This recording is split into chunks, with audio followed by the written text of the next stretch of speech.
The Sound Off Podcast. The show about podcast and broadcast. Starts now. This week, I'm taking the show to Brandon, Manitoba, where Tyler Glen has launched his new morning show online. He was on the air as morning show host and program director for 20 plus years and worked alongside great talent like Chrissy Troy from Virgin Radio and Heather Prozac from Hot 105 in Winnipeg. Now, a few months ago, Tyler launched his show and he had a little assistance from Eric Zane, who shared his game plan with him.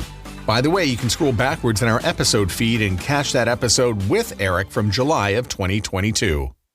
Now, to tell you how he did it, Tyler Glen joins me from Brandon, Manitoba. Did you think you would wind up doing this when you were at WABC studying to become a broadcaster?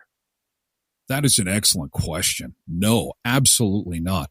Although I took the TV program thinking that maybe someday in my skinnier days, I would maybe waif over into television. But, you know, the radio was the thing. It's what bit me, and that's what I stuck with. So, no, I had absolutely no idea that something like this would happen. It's crazy. What did you think you would do in TV if that opportunity ever came up? I wanted to be a TV weatherman. I am a big fan of Stan Kubitschek, and Cam Clark, who was my general manager at the radio station, knew Stan and actually arranged for me to have him on my morning show one day because he's selling windows apparently, or at least was when I did an interview with Stan. And I had him on my show and just told him that I wanted to be Stan Kubitschek. That's what I wanted to do as far as a TV career goes, but radio pulled me in the other direction. So. And when you found your way out of WABC, where'd you go? Where'd you start? I started actually here in Brandon. I worked for Steve Antea on CKLQ doing the all-night show back when they still had them. They had records, they had CDs, and you could pull your own music at that time. They had some guidance cards that were like a recipe card that you'd pull out of a little Rolodex to have the music. But no, we were queuing up records, and I worked from 1 a.m. till 5 a.m. And I pulled all the records and carts and CDs for Morning Man Bill Turner, legendary Morning Man Bill Turner in this market. When I worked an all-night shift, he never lifted a finger. And I did that for 3 years. I made sure every piece of music and commercial was pulled for him. And in the all-night show, I just played records and tried to hit posts. And at that time, I was listening to 630 CKRC in Winnipeg, and they were flaming hot country at that point. Or was it 630 or 680? I can't remember. 1290? That was CFRW. No, it was CKRC, and it was, oh boy, that's going back so long ago. But they were playing flaming hot. They were doing with country what basically like a CHR version of country. And they were flamethrowing, talking on the backside of records and then using the full intro and just hitting Doug Anderson. I was a huge Doug Anderson fan in the late 80s, early 90s. So I was trying to emulate Doug Anderson and spent some time at Q. And then I went out to Alberta and worked for what is now Stingray out in the Wainwright Lloydminster market. I was out there for a year, worked for the stations that are like the Wayne FM, and there's like a Cat Country or something out there now. And then I got picked up by Rolco, and I spent most of my career with Rolco in Saskatchewan, in Prince Albert. That was my first morning stint, was at Power 99, working for Garth Callan in Prince Albert. And then I got tied up with Mike Zaplitney and Don Collins and Tom Newton in Regina. And then I went and did Drive in Regina for 3 years and morning fill-in in Regina. And then I got the call from Don Kill in Brandon, where when I was doing the all-night show in Brandon, it came full circle because I was doing remotes for who was at that time the sales manager of the radio station. And we had just had our son in Regina, and he said, "What are you doing?" And I said, "I am loving life." We bought a house in Regina. Rolco was just a wonderful company. We're a pure radio company at that time. We still had the stations in Ottawa and Toronto at that time. And actually I had a chance to go to Toronto, and my wife she's from very small town Manitoba. It was just like, that wasn't even in the realm of possibility as my one shot to get to Toronto. Bruce Elliott took it, Bruce Epp in Regina, and he came back. But anyway, we moved back to Brandon because Don said, "Hey, I'm going to start a radio station to go with your old AM station that you did all nights on." And he was no longer the general sales manager. He had bought half the radio station. And I said, I'm set up in Regina. I don't know. We're kind of having fun. I was a Rider fan, still kind of am. And I grew up in Manitoba. but I got inoculated. And anybody that's spent any time in Saskatchewan knows what that's all about. You go to a few games and have a few beer and some polo sausages and you're done. They're so much fun. You wear your first watermelon helmet and you're a goner.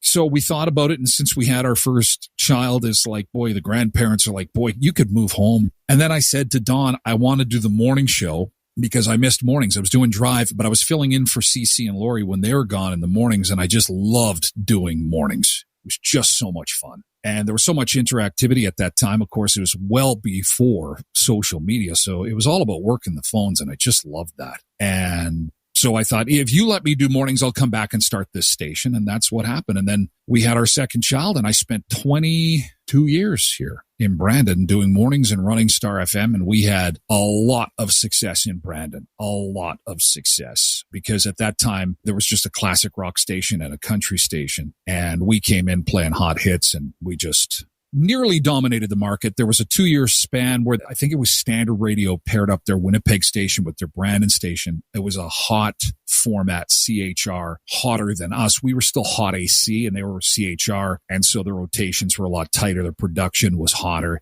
And they took the younger end of 1849 from us for a couple of years. But other than that, we had a 2-decade run, top morning show, top station. It was a dream for me because not many guys, when we were at Conclave together, that was like the comment that I took away, stuck with me the most. When guys were saying, you went to your hometown and started a radio station and did mornings there? Yeah, for 2 decades. It's like you look back and go, man, I won the radio lottery. It's over now, but God, it was a great run. I thought the radio lottery was won in Regina at Z99 afternoon drive. I would think you're good there.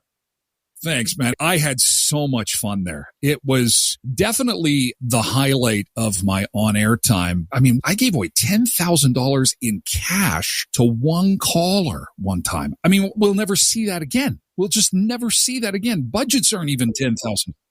That's very Ralco, by the way. Yeah, definitely. And by the way, you were mentioning about some of the things that Standard was doing. Just for disclosure, some of those formats were created in my office in Montreal and then sent to Brandon. I just can't remember which ones. Well, they were likely country. This market, it was just filled with country. And what's incredible is that both stations appear to be still doing well. Toronto doesn't even have 2 country stations. Is there a country station, even one in Toronto? No. I think there's one in Vancouver. We have 2, and basically our service area, at best, on a day where everyone's home and all the lights are on, we might have 220,000 people in our service area, like the city and the surrounding towns, because we have a lot of big towns that surround Brandon, which gives us like a kind of a population around 220. But to have 2 country stations, that's crazy. I've only been to Brandon one time. Well, you got to make it twice. We'll have lunch. I know it's 2 hours, though. That feels like a long way. I mean, 2 hours to Grand Forks to go to the Paradiso for Mexican food, but 2 hours to Brandon. That's an argument. But I did offer you, we'll meet in Portage. Well, I'll take the lion's share of the drive. I don't mind that drive. It's better than going the other way. I loved living in Regina. I did not love coming back to Manitoba from Regina because, as the saying goes, you can stand on a phone book and see the back of your own head. It's so damn flat there. It's crazy. By the way, when you got to Brandon, the format was hot AC, and there wasn't a lot of radio stations doing hot AC at that time. So there were a lot of people in Canadian radio paying attention to what was going on. What was going on? Well, at that time, it was 2000. And I mean, Christina Aguilera and Britney Spears and the Backstreet Boys, it just seemed like there was this reinvention of pop music that was going on at that time. I mean, it was much bigger than the 80s New Kids on the Block reborn. This was something much, much bigger. And at that time, I had just come out of Regina, and I remember Doug Pringle flying into Regina from Montreal, and the CRTC had come out with the regulations that took the hit on hit away, and radio stations went bananas. It was the lottery that we had been waiting for. Oh my God. You mean we can play Hit Me Baby One More Time, Backstreet Boys, Justin Timberlake, NSYNC, hit after hit after hit. It was like, yep, CanCon, that's basically it. Let's go. And Doug came in and they completely ripped apart the library. And it was so much fun because we had changed our positioner, like literally within hours. I was getting new liner sheets handed to me. They're at 5:00. We're changing to this. It was almost the closest thing I'd been to a format flip when they changed those rules. And so, when I came to Brandon and we had the Hot AC on here in Brandon, there was a lot of Christina Aguilera and Vertical Horizon and Nickelback, I guess. And it was definitely an interesting time because it was almost like hits for adults, Pop music wasn't the bubblegum stuff anymore. There was a lot of moms and daughters and moms and sons in minivans listening to the station. And that's really what a lot of Hot AC stations hung their hat on. When did you become PD there?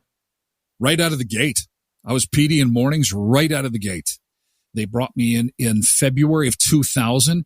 I actually had to stay on in Regina. I signed a deal in the fall of 1999. God, that's a long time ago.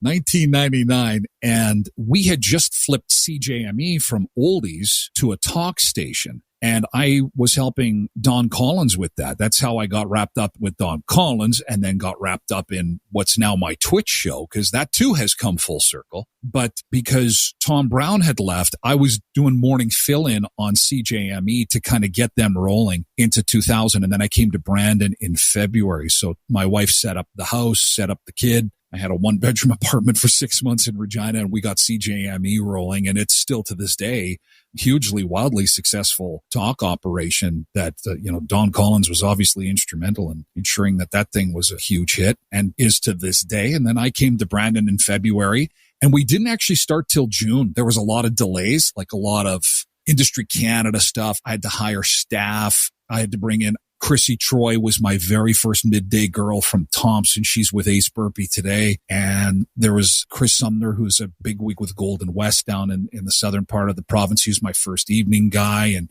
it was so much fun to bring these people in. And then they moved on to bigger and better things. And I just kept the tubes hot at Star for a couple of decades while I raised my family.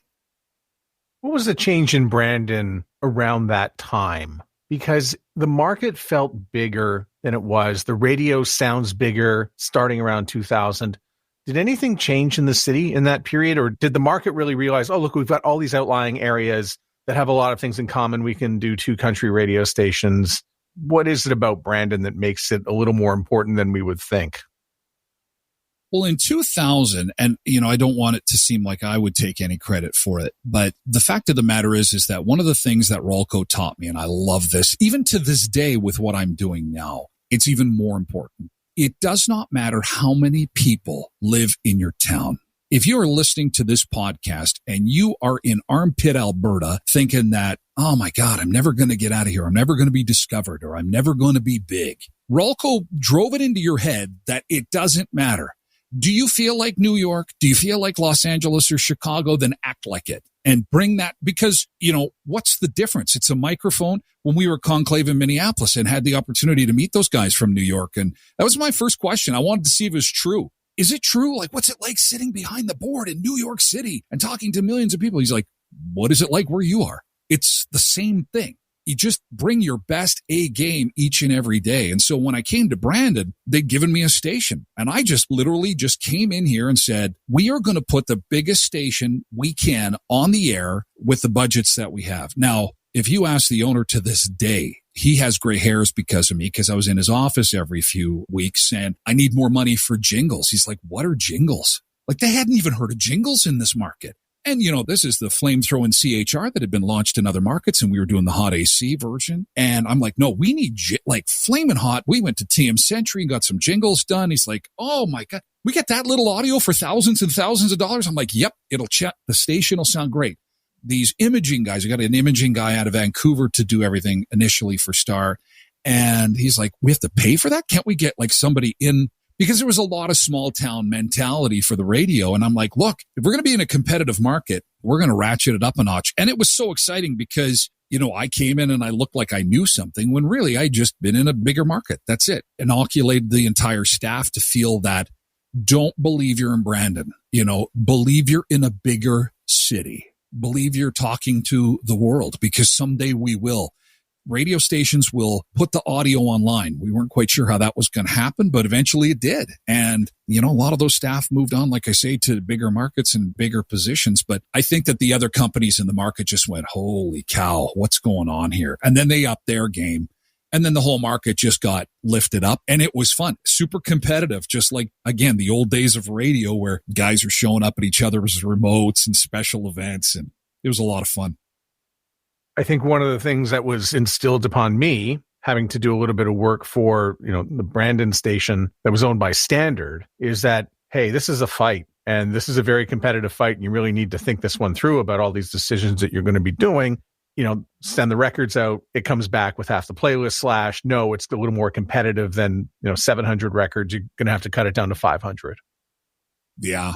Well, and it's such a delicate balance too, because you have so many people living in the rural areas. Not to make a horrible comparison, but I will. It's like in Toronto, you've got the city of Toronto, and then you've got Mississauga, Scarborough, all these different communities around Toronto. And on a very, very, very, very small scale, in Brandon, it's similar, where you've got these communities. Our city proper is only 60,000. But you've got a ton of towns that are 4,000, 5,000, 6,000, one that's 11,000, and they're all kind of in the surrounding areas, and they're all feeding into Brandon. So these people are driving to work 40 minutes. So you've got almost the equivalent of what would be a metro commute, in addition to people living in the metro area that only have 5 minutes to get to work. So yeah, it was definitely a balancing act to make sure you had the best songs on all the time, while realizing there were some people sitting in the car for quite some time making that drive, and then doing a thing called road reports, which is essentially the rural version of a traffic report. I mean, in a big city, you're doing accidents, traffic congestion. Here, I mean, you get some wind hitting the highway. It's essentially a rural traffic report, and people live for that. Even to this day, they're super, super important. That brings me to the next point, and that's talent. And finding talent in the year 2000 is a lot easier than it is in 2020. So walk me through the years as it came to finding talent. I'll just assume that at the outset, people sent you a cassette and you would listen to the cassette, and then eventually it turned to an MP3. And then there's no all-night or evening shows to draw from, and it must have gotten harder to find talent. Absolutely. I mean, it's not a secret that it was like that across the industry. And in 2000, I think half were tapes and half were CDs. People were putting some stuff on the recordable CDs. But I do remember when we put Star on, it's funny because we'd put the ads in the, your usual cast of characters. It was, Broadcaster Magazine. Milky was running at that time. John in Ottawa was running his operation. And I'm not sure who else we would have posted through. But anyway, I bet you I had 30 to 40 people to choose from in the original cast of characters. And I thought to myself, this is great. I'm going to have this proverbial drawer that, one talent leaves. I'll just reach into my drawer and pull out the next one and the next one and the next one. And I remember it was probably around 2006, 2007, where the well had run dry. It was right at the time when this new internet medium was coming along where you could talk to friends and show pictures. And it was prior to Facebook. What the hell was it called? MySpace was coming along, and Friendster, maybe. But it was around that time, 2006, 2007, where it really started to get dry. And it really, for us at our station, because we've always been the tiny little locally owned and operated little engine that could, we didn't have the carrot and stick to wave in front of talent's face, whereas the Standards, the Astrals, the Bell Medias could say, hey, kid, want to work in Toronto? Cut your teeth in Brandon and we'll get you to Toronto. I couldn't do that. I said, it's a great town and I call all the shots. So the buck stops with me. And I'll help you as much as I can and give you as much creative leeway as you can. You will not be a liner jock is all I could promise them. I'd say, look, you won't be a liner jock with me. I expect you to do the hard work of investing in show prep and good content. And that's how I managed to fill the roster for the back half of 15 years. I think right in that time, that was when I got to Manitoba. I was working at Power 97 as a program director, and the talent shortage I think happened because there were a lot of licenses that were passed out to a lot of stations in Calgary, Edmonton, Halifax, and the talent just got super thin. So someone like me would go and pluck one maybe from Brandon if I got lucky, and that would leave you and Brandon looking, well, where am I going to find someone? And it was near impossible because, you're wondering where these Dauphin people come from, or the Paw or Flin Flon or these small markets. But I think at the end of the day, it just boiled down to who was able to compensate the most. And even though you had some stations that weren't talking to a big community or necessarily had a big audience, if their sales were good enough and they could attract people with the money, that's how they would get some talent to move to a small town like the Paw or Flin Flon or Thompson or even a Dauphin or a Brandon. But, it's going to be interesting to see as time moves forward, with the development of AI. And now with my new venture, I've got my finger on the pulse of what's coming down the pike. And it is unbelievable. We thought we saw change, Matt, in the last 10, 15, 20 years. We're going to see more change in the next 5 to 6 months than we have seen in the last 5 to 10 years, I think. Like, this time next year, things are going to be drastically different. Mark my words, the next 12 months. When it comes to talent, you've had so much go through. Talk about some of the talent that you got to air check or even work with on the air. Well, I loved every single one of them. It was just so much fun because we would just talk about the audience and their ability to reach the audience and communicate with the audience that we were trying to target. And again, like most stations now, it's that 1849 or 25-54-year-old female, and just talking to them, and finding out what it is that they want to learn about and hear about. And there was nothing better than having an air check with a jock that was able to connect, had great phones, great energy, and those air checks were just so much fun to do. They were just absolutely so much fun. The toughest air checks to do were the ones where most times you would have talent that had something else going on. And we can talk about that now more because post-COVID, things like mental health and personal issues and stuff, there's a much more candid space for that. And talent is its own monster because, and myself included, I am in that boat, is that there is a lot of not just on-air coaching, but personal mentorship almost. You hate to say you want to be a friend because a supervisor or a boss, and I never allowed that to be used at the radio station. And you can take that up with everyone from Heather Prozac to Chrissy T to anybody that worked for me over the years. They were never allowed to call me boss. I had one employee say, "Hey, boss." No, that never, because I was on the air too, and I was just a team member. I always considered myself the Paul Newman on Slapshot. If you've ever seen the movie Slapshot, Paul Newman was the coach of the team, but he also played on the ice. And so I was the ugly fat version of Paul Newman on the radio station. But I really enjoyed getting to know the staff and really being able to help them through some tough times, should that be something that I needed to do. And they really felt like they were building something special. And we were, because we came in with that belief, again, inoculated by Rolco, that we could be as big as we want to be. And we always celebrated, Matt. Like if we had a ratings win, and they happened a lot, and we were very blessed, we always celebrated. And that was another thing that was new at the time and now has gone by the wayside, is that when you win, you need to stop and celebrate and high five. And there's this culture sometimes of, well, we don't want to go too big for our britches, or, oh, they might ask for more money, or we don't want people's heads getting too big. Their talent. This is the gas that goes in the gas tank. They love the high fives and the accolades and the parades. And so we had a lot of fun. It was just a lot of fun. So I look at somebody like Heather, who worked with you for how many years were you guys together? We were trying to figure that out. I think it was 4 or 5 years we were together. Yeah. Well, I mean, no wonder she's got mornings down and programming down, and pretty much all the things that you did, she does and has done in Calgary and Winnipeg. And I mean, truly phenomenal in terms of a breeding ground of radio in Brandon. Yeah, there have been so many talented people that have not just, obviously come through the station I was at, but even the competitor. It was a great learning community. It's a community that loved, and still to some degree loves, radio. And those are things that get lost in bigger markets rather quickly. I know when Bruce, I'd spoke of him earlier at Zed, when I didn't go to Regina or to Toronto, and he did. And he came back and he says, look, my time at KISS was awesome. I loved being able to do radio in Toronto, but people don't know who you are. You show up on location and people are like, oh yeah, you're with that station. Which one are you? Whereas if you're in a smaller market, they know who you are and you are a celebrity. And it's just fun to watch your fellow staff. It's fun to take part in. And then it's fun to watch your staff, walk into a store and essentially get mobbed. And especially when we put Star on the air, those first 5 years, man. I mean, we were the only station in the area. I think at that time there was a station in Winnipeg doing it too. But I mean, there was maybe 2 stations in Winnipeg playing Christina Aguilera and the Britney Spears and Justin Timberlake. So the kids were just all over us like white on rice. It was just so much fun. Thinking back to when you went to the conclave, that was 2019 when you went. The last one before life shut down, as it were, and we went through all the nonsense of COVID.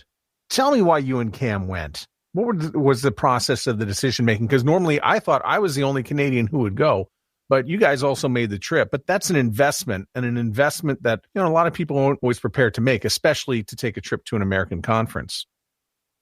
Well, Cam Clark deserves all the credit with that. And it's interesting you asked that question. It's been on my mind an awful lot lately, especially considering that some of the success that I'm enjoying today, I owe to, in some small way, to both Cam and the conclave. He had proposed the idea. He said, there's this conference. Have you heard of it? I said I had. I asked if there was a lot of Canadians that went down, and he said there wasn't. And I said, I love Minneapolis. I'm a big Vikings fan, as you know.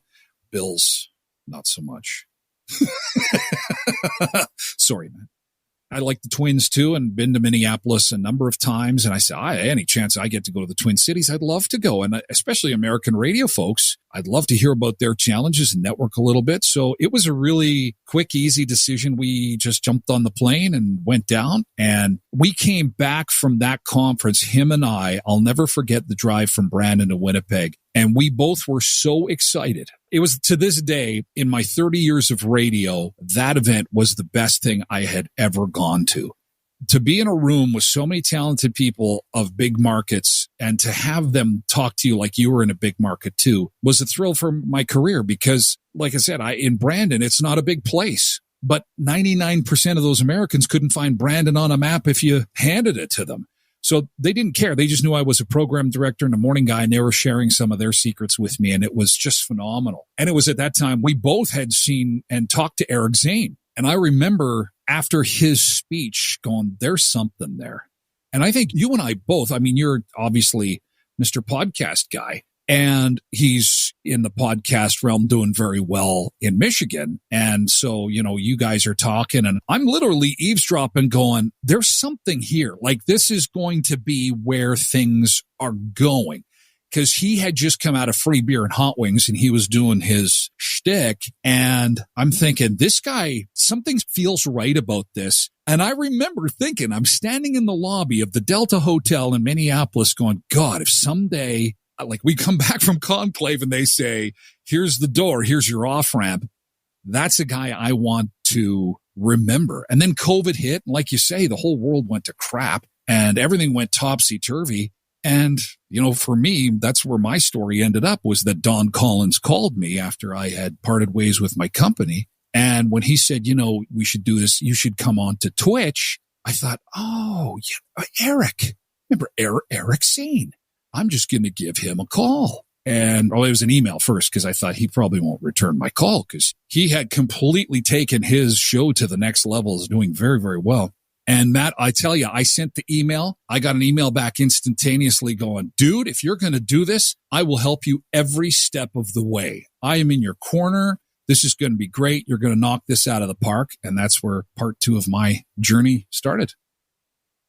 How much did the pandemic have to do with you departing your station?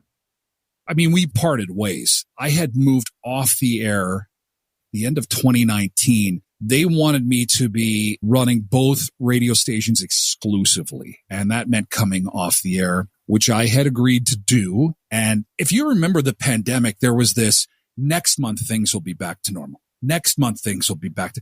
It was just this constant, awful waiting for crap to come back to normal. And it just never did. And I never got started. It never really got moving because, like most things, nothing really ever progressed because nothing was normal. And of course, radio in general took a massive, massive hit because everything was closed. And then they would open for a couple of months and then they would close again. And then car dealers couldn't get cars because the chips couldn't be shipped in. And so it just was, this is just not going to work for anybody. This is just not going to work for anybody. And it's been 2 decades. And it was interesting. I was thinking about this driving around town, thinking about you and I sitting down and having a chat today, and how ironic it is that I sat down 10 years ago with the CEO of Westman, and I was 41. And he said, so where do you see yourself in 10 years? You know, that conversation. We were sitting at a Eastside Mario's restaurant. And I said, well, all I know is I need to be retired by 50. I'm going to be out of the radio business by 50. But as anybody listening to this podcast will attest to and likely smile, 50 comes pretty damn fast. And all of a sudden, I'm 48, and now I'm going to be 50 this fall, and the ride is over, and it's kind of what I wanted. That's exactly what I wanted, but not the way that it all kind of had happened. So I basically was going to embrace the whole voiceover business. In 2019, I had an incredible year in my studio. I started my own voiceover studio in 2007. And it was very, very slow buildup. And I have been very, very blessed. I have clients in California, Chicago, and all over the place. And it just grew. And then when 2019 hit, I'd had a phenomenal year. In fact, my studio, I was probably compensated more in my own studio than I had in the radio business. And I thought to myself, maybe now is the time to take the off ramp potentially, you know, and say goodbye to the business. But no, like many people, you can't let it go. You just got to stick with it. And so in 2019, because I had such a good year and there were talks of potentially going to California for some possible work, I had applied for my US visa and got it like 2 years later because of all the COVID delays. So this past June, it's coming up to a year. That was in 2019. So I got it. And of course you get it and go, okay, now what? Because everything is remote now and everything is done through Zoom. So I've got it. And ironically, the first time I used it was to go see Don Collins in San Francisco when I was setting up my operation now. So it's amazing how things are so connected and cyclical, really, whether it be personally or professionally. Everything just kind of runs in a cycle and eventually comes around. So, you know, if you're a young person starting out and you are in this business or any media business, just be kind to people. Try to be as kind as you can, because you just do not know who you're going to be working with or working for from one day to the next. So it's as good to be as kind as possible. And a guy like Cam Clark really believed that and lived that every day. Transcription of the Sound Off podcast is powered by the Podcast Super Friends, 5 podcast producers who get together to discuss podcasting. Sharpen your podcast and creation skills by following the show on the Sound Off Podcast YouTube or Facebook page. The Sound Off Podcast supports Podcasting 2.0, so feel free to send us a boost if you're listening on a newer podcast app. If you don't have a newer podcast app, you can get one at newpodcastapps.com. I've had Eric Zane on the show. For those of you who are listening and are wondering what that guy's all about, you can back it up in the catalog and go listen to it, because I really do think that he's got a playbook. And, you know, it doesn't surprise me that he wanted to help you so much. I think anybody who's gone through this and made all the mistakes, they're happy just to make sure that you don't make the same mistakes or encounter the same frustrations. But, you know, he's in, I think, Grand Rapids, Michigan. You're in Brandon, Manitoba. There's a lot of local touch points. I'm trying to figure out what the process is of what you do. Definitely high touch point with the sales. But from what I can see, and just correct me, the first 15 minutes seem to go live across the internet on whatever platform is available. And then it seems to disappear behind the wall of Twitch. Does that sound about right? Mm-hmm. That's exactly what happens. Is you go basically anywhere you can be seen by video, live stream, and then you kind of corral everybody up. As I explained to people who aren't in the media business, it's like you are going to the bar and the bar is packed with people and everyone's having a good time. And you're saying, hey, I'm having a house party. Who wants to come to my house? And some people will say, you know, it was fun to have a beer with you at the bar. I think I'm good. Well, at least I got to have a beer with you in the bar.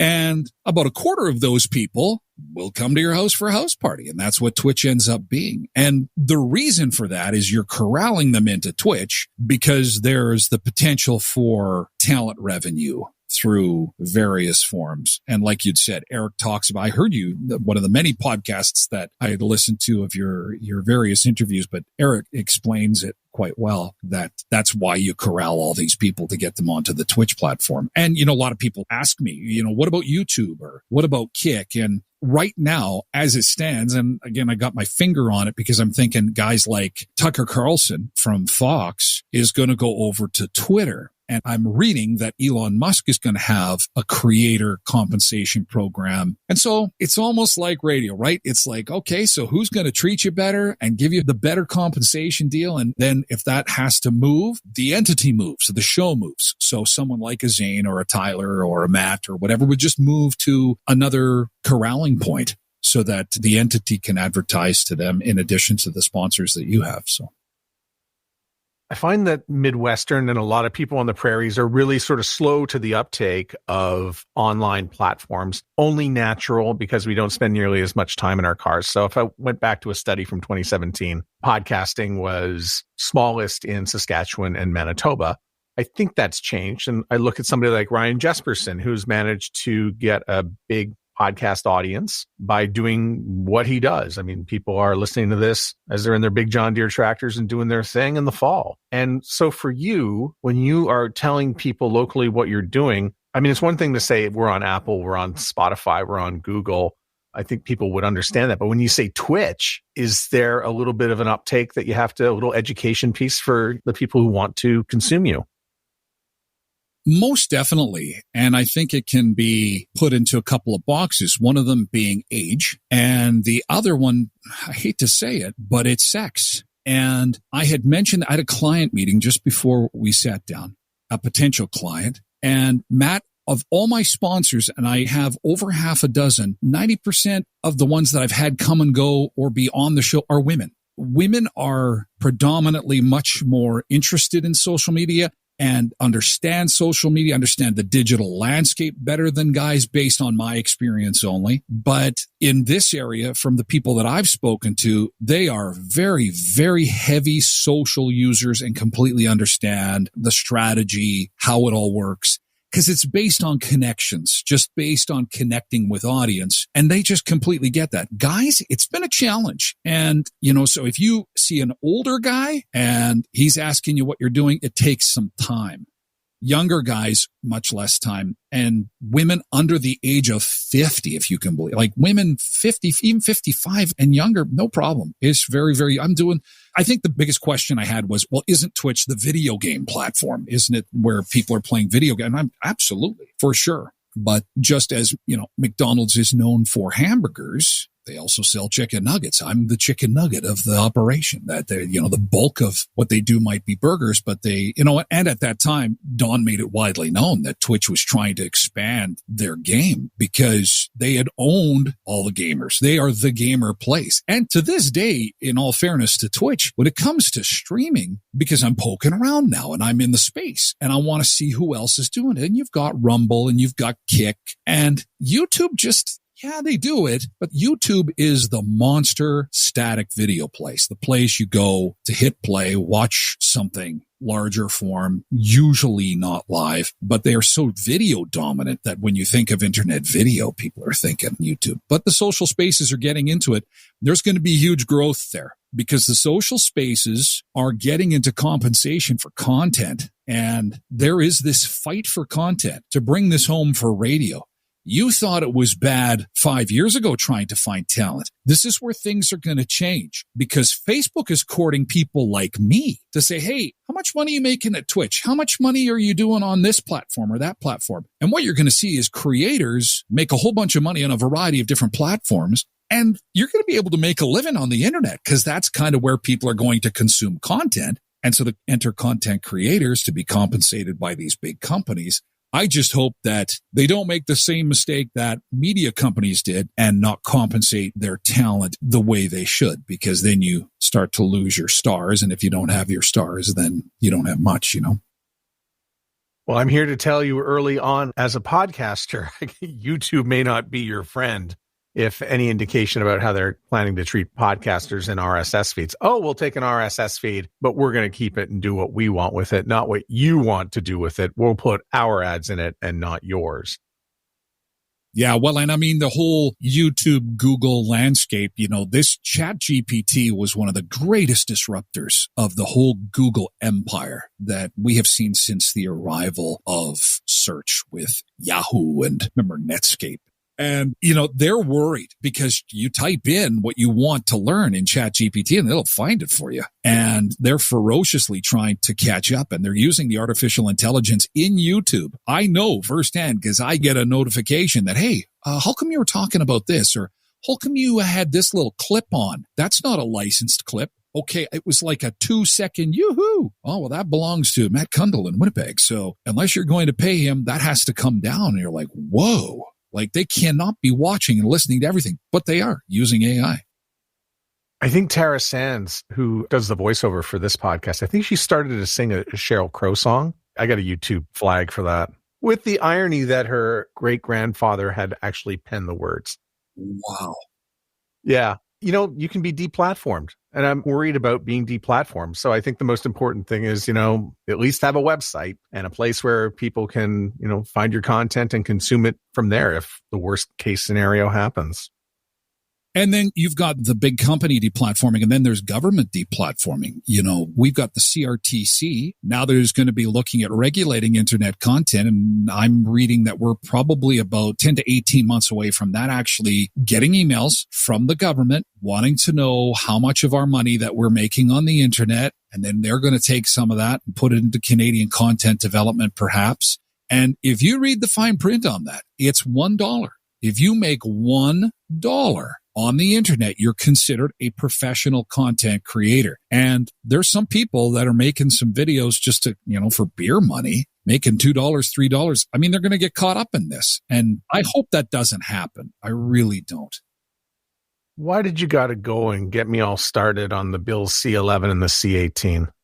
Because it could be a problem. And, we were talking about my visa. And I keep that in my back pocket. I will keep it renewed because Brandon is only 60 miles from the U.S. border and we have a small town just across the line. And if I had to go down and get an apartment and maybe do content from North Dakota, I certainly could. You'd hate to have to do that, though, and I hope it doesn't get to that. But I'd be lying if I said it doesn't feel kind of like the old movie we loved, Matt, Pirate Radio. Do you remember Pirate Radio? Because in the internet, you can almost get away with quite a bit. And that's fun. And that's the way it should be. As long as the lines are there for a reason, the big lines, just make sure that you're not hurting anybody, hate speech, things like that. Stay clear of all that stuff. But, if you got a weird opinion on something, that's how ideas are shared, and how we learn. About 10 minutes after you and I had finished one of our political discussions, I had a knock on the door from Ben Carr, who is running in my riding. And I said, oh, well, we're going to have a discussion. At which point he lost about 15 minutes of his campaigning where I explained to him about what I really thought about Bill C-11 and Bill C-18. But I do want to share this one with you because I really, really want your take on this. So as it stands right now, the CRTC is asking for input on the law that has been passed and what's going to happen. So I just want your take on this because this is what the CRTC has up right now. As I'm sharing my screen, they're talking about the myths and facts of the whole thing. So I'll just glean through the whole thing. Myth, the CRTC will regulate content and digital creators. And then they're saying the fact we're only going to regulate broadcasters. And the myth is that CRTC will regulate social media users and user content. And then they again pinned it to broadcasters. And then the one here at the bottom that you and I would be interested in, the CRTC will regulate the algorithms of online streaming services. And the fact is we will not regulate algorithms. And so I wanted to share this with you to say, do you think they're lying or are they telling the truth? Well, the framework is there for them to basically regulate the internet like they regulate traditional broadcast. And the answer to that question is directly proportionate to how much you trust the government. And I think that there is a very strong case to be made that they are going to clamp down. Again, it's more of not an if they're going to clamp down, Matt, it's when they're going to clamp down. Because what we've seen with the Bud Lights of the world and Target and what's going on in just coffee shop talk, let alone what's happening on the internet. There's going to be a point in time where the government is going to step in, and they're going to use things like artificial intelligence to go, whoa, wait a second, back that up. What were you saying there? What were you talking about there? You can't say that, or you can't talk about that, or we notice that you are not talking about enough issues that matter to Canadians, which according to us, the top three are this, and this. And if you're going to operate your for-profit organization, your business essentially, you have to adhere. It's just going to be another Canadian content type of recipe where they're going to respectfully ask, as a condition of your ability to conduct business, that you adhere to the following rules. And so I think it's going to happen. It's not if, it's when. And my game plan, and likely yours too, Matt, is that, in 20 years when this thing will really be clamped down tight, hopefully it goes to 20. It might be shorter than 10 for all I know. We'll have entered the twilight of this as far as our careers go. But if people think that the wild west of the internet is going to be around in 10, 15 years, it won't be. It will not be. It will be heavily regulated. It's coming. Yeah, I just think that we're way ahead of government. They're just not smart enough to keep up with all this. They have created a law that is trying to really extract money from Netflix and the streaming services, and like Facebook and Google too, when it comes to news. And Facebook's like, yeah, we'll just turn it off. And Google's like, yeah, we're already turning it off. And Netflix is like, we're not making as much money because we don't have a pandemic anymore. So I see this entire law that's designed to really pull money out of these streaming services. And when they don't get it from them, my fear is they'll come after us. Well, and I think that, and on its surface, most Canadians, even the free speech, capitalist, kind of red, white, and blue Canadians, like I would consider myself, really don't have a problem with them saying, look, Netflix, if you're going to do business in this country, we should get a cut. I've never loved Canadian content. In fact, I've hated it. But the fact that they were able to take some money and put it back into Canadian content development, I've been a fan of that, because if you talk to any creators in my old radio days, musicians and stuff, they need more money to make their music, to make their videos and so on, and TV shows. So on its surface, it looked great. Sure, get some more from Amazon, from Netflix, from Google. But I think that what's going to happen is they're going to get that cash. And I worry more about the content regulation issue and the money issue, not so much, because I think that what you're going to see, Matt, you watch this, is if they don't see enough of the Canadian content that they wish to have from creators like you and I, they'll incentivize us. What do I mean by that? I mean that they will ask you to do something like a podcast, or a half of your podcast, if you can dedicate it to enter subject here, approved by the Canadian government, in which you interview someone at a university about this particular subject, we're going to cut you a check for $5,000. And then as a struggling content creator, I go, holy cow, sorry, what was that? Oh, we want you to interview this professor about this Canadiana issue. We're going to cut you a check for where do I sign? That's another way. And, depending on who you talk to, some people say, well, what's wrong with that? It's just another form of compensating Canadian content developers, no different than compensating someone for their movie production. I still like the organic getting by and being a success or a failure based on your own merits, and not having anyone's finger anywhere on any scale. And I hate to segue a little bit, but I am starting to see that with the social media companies. As somebody, like you said, who broadcasts on all the social media companies, when I was putting out content as just a Joe Schmo from Idaho that no one knew and wasn't making any money, Facebook would, I was a superstar. And you have to designate with Facebook, Instagram, Google, and everybody that, okay, now I'm a professional content creator. There's throttling going on, because they can't have talent if all of a sudden Matt Kundle in Winnipeg is getting more eyeballs and earlobes than any other digital entity. That's a huge problem for their advertising operation. So while we're using each other to feed ourselves, there's still some competition going on there for advertising dollars between, the platforms that I use to get my content out and my content itself. I just wonder how they think they would be able to do that to a podcast. If I'm on an RSS feed, how are you going to regulate that if you're not going to deal with algorithms? I just look at that sheet, that one sheeter that I had up on the screen, which, by the way, I've also shared on our episode page if you want to go look at it. And yes, I'm like you. I don't believe the government. And by the way, we don't believe the government. We really mean the liberals.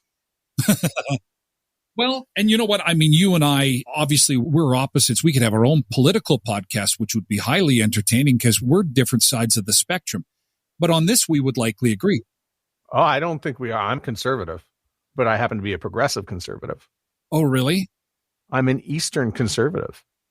You're a Montreal conservative, aren't you? Those. That's a Mulrooney conservative. They're just so old and gone. I'm a Westerner conservative. So see that, well, you see what happened with Daniel Smith lately, like, holy cow.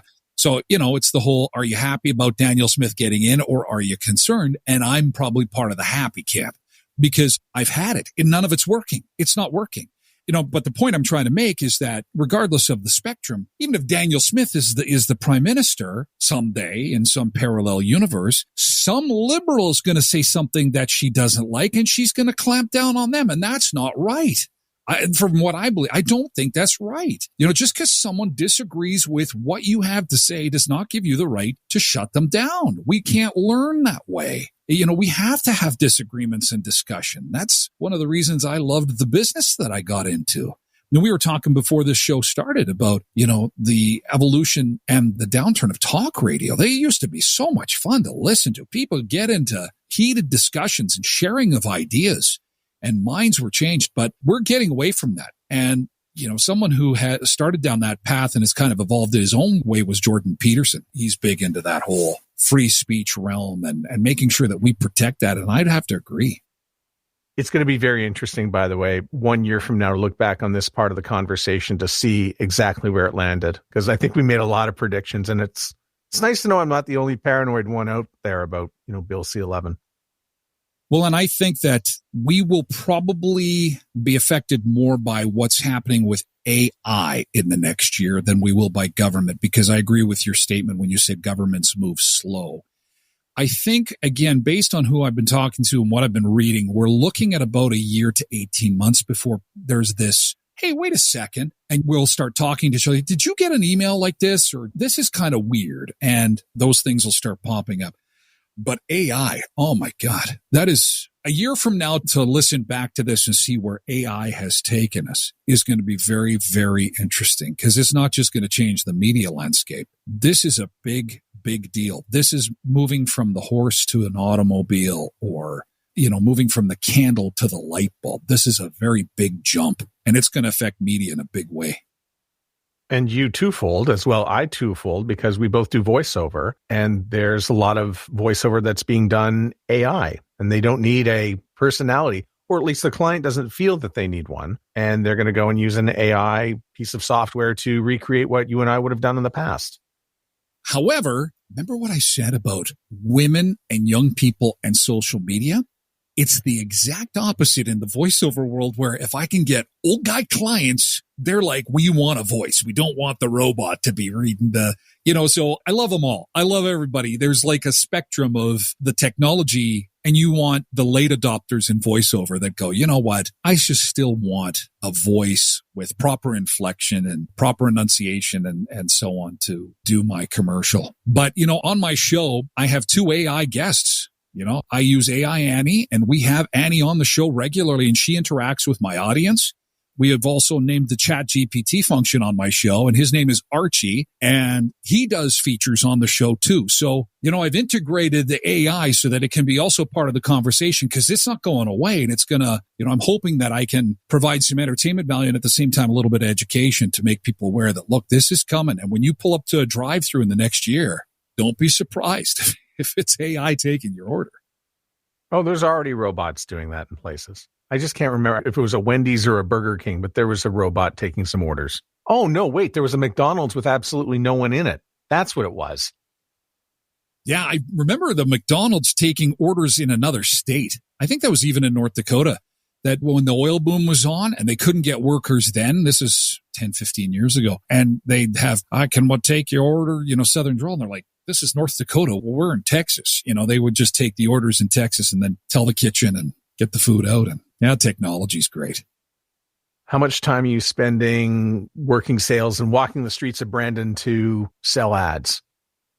Not as much as you would think. I'm still relatively new at this. I only started on March the 1st, and I don't really go out and sell per se. I simply go out and visit businesses. And because this is I hate saying semi-retirement venture, but this is not like a super critical, got to hit my budgets for Bell Media's huge conglomerate operation, like in the traditional sense of the word. Plus, I have the flexibility to say, well, what do you want to do this month? You want to just do a week? You want to do a month? I mean, you make the rules. So when you run your own operation, I mean, you know how it goes. It's like a voiceover. If you've got a completely clear afternoon and someone needs a commercial and they're only going to shoot you, $40 or $50 to do an ad when you'd normally make several hundred, and you're just sitting there anyway. And you can say to yourself, do I want to take a quick $50 or do I want to go watch some Netflix or whatever? And that's one of the beauties of being your own boss, is that you can kind of just take it as it comes. Now, on a personal note, I have committed to the end of the year to do this project. I am going to see it through. I've told my audience there's going to be 2 seasons of the show. This is season 1. It'll wrap in July. The second season will start first week of August and run till the end or till Christmas. And then I'll evaluate, and maybe I'll need to be hitting the street a little bit more if that's something that I decide to do, or maybe I don't, or maybe it just the project doesn't continue. I'm just going to take it one step at a time. And so right now, because of my radio life, I have a relationship with a lot of the businesses in the community, and it's just nice to go and see them. And they're curious as to what I'm doing now, and I'm curious how they recovered from the pandemic. And that's how the conversation starts. We've talked so much about you being live and what you're doing when you are live. There's an on-demand component to the whole thing as well with podcast, and you've teamed up with Red Circle. I don't know anything about Red Circle other than what Eric Zane once told me. So how does it work? Well, Red Circle, I also got tangled up with courtesy of Eric, and because I did not know anything aside from, Podbean and your regular major players, he sold me rather quickly on, again, the compensation model that Red Circle has built. Now, just like with Twitch, it's a really good video compensation model, but make no mistake, nobody is getting rich. There's not huge numbers involved, but, Twitch can easily put a tank of gas in my car each month. And at the rate that I continue, probably by the end of summer can make a car payment for me. So you can use your imagination there. And Red Circle is about half of that and can continue to grow. Plus, they have advertising that they'll drop into other podcasts for you, and you can voice your own ad in the podcast that they'll drop. They make it very easy for people who aren't really tech savvy. And I've quite enjoyed working with Red Circle. Good support. They're not the biggest company in the world, but again, they do have a lot of respect for the creator and realize that there's 2 goals: to connect with the audience and then make some money. And they're very quick to point you in the right direction to help you at least get a trickle in the door. And then the rest is up to you to get the audience built up so that you can turn that trickle into a good stream. I was listening last March. It was middle of the afternoon when you were on, but it was early morning in Brandon. And you and Heather were talking and reminiscing about old times. And of course, if it comes to old radio stories, I'm there for it. But it's nice to be able to do it in the middle of the afternoon in Spain. You were just starting out at the time, but when you look back now on the last few months and I guess summarize it, what lessons have you taken away from it? It's interesting that you mentioned Spain, because that's probably one of the biggest lessons, and something that I thought I was prepared for, but still am not totally comfortable with, is that probably 40% of all my stats, audience views, hits, things like that, do not happen in the live portion of the show. It truly hits home that we are living in a world where we are not on our clock. We are on their clock. I have people texting me, messaging me. I spend my lunch break with you now. You're the first thing I put on my TV when I get home from work. And you just, as an old radio broadcaster or any kind of broadcaster, it's kind of one of those things that you're just like, really? You don't wake up and put it on? As an old morning guy, that's what, you thought that everybody did. But it's not like that. And it's interesting because you get so much data. And coming from the radio realm where there is hardly any real-time data at all is like I don't even know if I could do an analogy. It's like drinking a glass of water and then getting to a swimming pool. Like, as you know, Matt, like the digital realm is just so data rich. This worked. That didn't work. This show was good. That show wasn't good. Here's who's listening. Here's where they are. Here's how long they listened. Here's the device they listened or watched on. And you just go, holy cow. And in the early days, it was really easy to celebrate the great shows and say, I'm not going to do this. I can't do it on the bad shows. And so that was the hardest thing for me to learn. And a couple of my clients here said that, is that you're just a business person because you think the cash register rings every day. It don't. Some days you have lots of money coming in and sometimes there's not. And you just have to ride it. But in radio, every book was, oh, it's the book day. Here comes the results. Oh, this is it. My life depends on this. We got these numbers are everything. And then you were lucky if you got them twice a year, and the bigger markets get them 3 times a year. But this is every day. You get every day. And those Twitch users or those Twitch streamers, you get comprehensive report. You turn off your stream, that report's in your inbox within the hour. And I try not to celebrate too much when I have a great show, and I try not to get too down when I have a bad show. By the way, today is the ratings day. Oh, is it really? Wow. Yeah, I don't miss that. It is just, I can't believe it. It seems like a dream some days that I'm even doing this. Because it's really just about connecting with audience, right? And it goes back to that Rolco saying, you know, that when we put the station on, doesn't matter how many houses and how many listeners you have, shoot for the stars. And now maybe some days, I don't know, maybe I only have 150 people watch or less. Even if there's 2 people, who cares? You know, there's a microphone, there's content, there's crap going on in the world, there's fun stuff to talk about. And as long as there's someone on the other end willing to watch or interact, then it's worth getting up in the morning. And I guess I've just come to terms with the fact that that's probably why I was put on the planet, was to do something like this. Cool. I love it. I love that you're doing this. Oh, thanks, Matt. I appreciate your support. And you've been obviously a great supporter of mine and a great supporter of people in the digital realm and podcasting. And you're highly respected. And, you know, in the industry, people are listening to this podcast, and just keep it up. Just as Eric taught me, it's like half the battle is just getting out of bed in the morning and making sure you're there. The rest will fall into place. Be consistent. He'd always say to me, you feel like crap? Get out, get behind the microphone. Don't worry. They love you. They love you, man. It's just great. Eric is just a fantastic guy. Him and Don Collins. Like, I just couldn't say enough good words about Eric and Don. It's just, I owe them a lot. So thanks for doing this. I appreciate it. Hey, thanks for having me on. This is just so much fun. The Sound Off Podcast is written and hosted by Matt Kundle. Produced by Evan Serminski. Edited by Chloe Emil Lane. Social media by Aiden Glassy. Another great creation from the Sound Off Media Company. There's always more at soundoffpodcast.com.